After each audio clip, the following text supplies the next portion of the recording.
Part 11 दो बैलों की कथा। तो ये कहानी है, तो आइए इस कहानी को पढ़ेंगे बच्चों। इस कहानी का उद्देश्य क्या है? इस कहानी के माध्यम से लेखक ने पशुओं के प्रति हमारे व्यवहार और मानव मूल्यों को झकझोर दिया है। क्योंकि पशु भी प्रेम और लगाव के भूखे होते हैं, वे भी हमारी तरह सोचते समझते हैं। यही संदेश देने वाली है यह कहानी।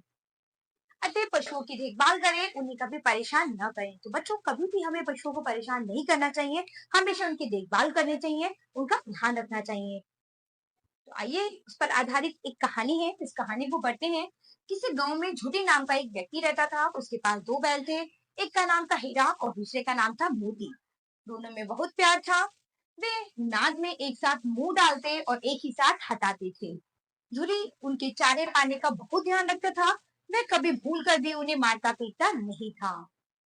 पशु भी प्यार का भूखा होता है, वे भी झूरी को बहुत चाहते थे। तो बच्चों, पशु पक्षी भी हमेशा प्यार के भूखे होते हैं, उनके साथ भी हमें हमेशा प्रेम भाव से बर्ताव करना चाहिए। झूरी की पत्नी का भाई गया एक बार हीरा और मोती को कुछ दिनों के लिए अपने गांव ले जाने लगा। बैलों को बड़ा आश्चर्य हुआ कि वह उन्हें क्यों और कहाँ लिए जाता है। रास्ते में उन्होंने उसे बहुत तंग किया। मोती बाएं भागता तो हीरा दाएं। इस पर गया ने उन्हें बहुत पीटा। घर पहुंचकर उसने उनके सामने रूखा सूखा भूसा डाल दिया, पर उन्होंने उसे सूंघा तक नहीं। रात होने पर दोनों बैलों ने वहां से भाग जाने का निश्चय किया। उन्होंने जोर लगाकर रस्सियां तोड़ डाली और भाग निकले। सुबह होने पर जब झूरी ने उन्हें थान पर खड़ा देखा तो वह सब कुछ समझ गया और प्यार से उन पर हाथ फेरने लगा। परंतु झूरी की पत्नी उन्हें देखकर जल भुन गई। उसने उनके सामने रूखा सूखा भूसा डाल दिया, फिर भी वे खुश थे। अगले दिन गया। इस बार वह उन्हें गाड़ी में जोत कर ले चला। रास्ते में मोती ने चाहा कि गाड़ी गड्ढे में ढकेल दे, पर हीरा समझदार था। उसने गाड़ी संभाल ली। जैसे तैसे गया घर पहुंचा। अब गया ने उनसे बड़ा सख्त काम लेना शुरू कर दिया। वह उन्हें दिन भर खेतों में जोतता, जब तब उन्हें मारता पीटता। अब क्या था, गया उन पर बहुत अत्याचार करने लगा। उन्हें रूखा सूखा भोजन देता था, भूसा देता था और मारता पीटता था और उनसे बहुत सख्त काम लेता था। शाम को घर लाकर मोटे मोटे रस्सों से बांधकर उनके सामने रूखा सूखा चारा डाल देता। वे लाचार निगाहों से एक दूसरे को देखते रहते। गया कि घर में एक छोटी सी लड़की थी। वह बैलों की दुर्दशा देखती तो उसे बुरा लगता। वह रात को चुपके से उन्हें रोटी खिलाती। दोनों बैल उसके प्यार के सामने अपनी मार और अपमान भूल जाते।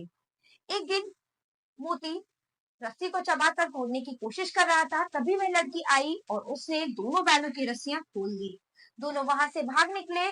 थोड़ी देर बाद जब गया को पता चला तो वह भी उनके पीछे दौड़ा, पर उन्हें पकड़ न सका। अब हीरा और मोती आजाद थे। रास्ते में उन्हें एक सांड मिला। वह उनकी ओर लपका तो हीरा मोती के होश उड़ गए।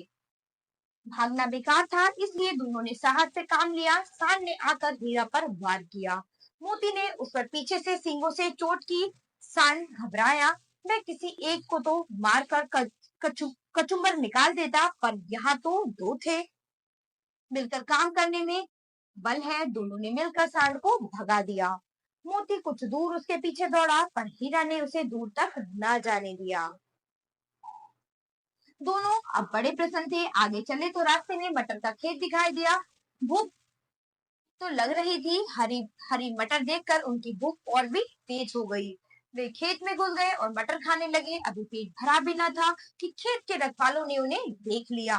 उन्होंने उन दोनों को चारों ओर से घेर कर पकड़ लिया और कांगी हौस में बंद करवा दिया।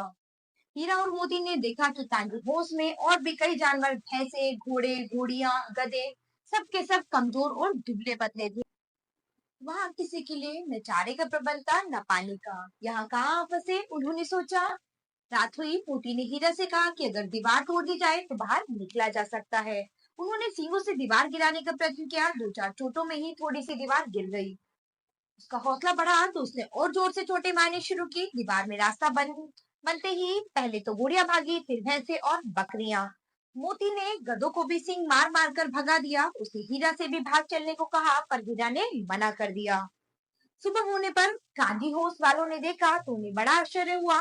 उन्होंने हीरा और मोती को नीलाम कर दिया। नीलामी में सबसे ऊंची बोली बोलकर एक व्यापारी ने उन्हें खरीद लिया।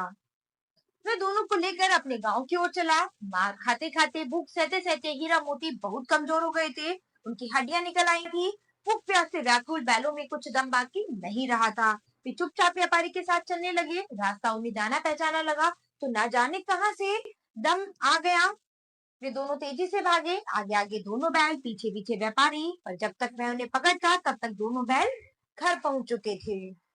बैलों को देखकर जूली को बहुत खुशी हुई। वह उनसे लिपट गया। इतने में व्यापारी भी वहां आ पहुंचा और उन्हें मांगने लगा। मोती ने आओ देखा न था, वह व्यापारी पर झपटा। व्यापारी जान बचाकर वहां से भाग गया। जूली की पत्नी भी भीतर से दौड़ी दौड़ी आई। उसने दोनों बैलों के माथे चूम लिए। शिक्षा, मूक पशु भी प्यार की भाषा समझते हैं। तो बच्चों, पशु जानवर ये सब भी प्यार की भाषा समझते हैं, इसीलिए कभी हमें इनके साथ गलत व्यवहार या फिर मारपीट नहीं करनी चाहिए, क्योंकि ये भी सब कुछ समझते हैं। तो बच्चों, आशा करती हूँ कि आपको ये कहानी बहुत अच्छे से समझ आई होगी।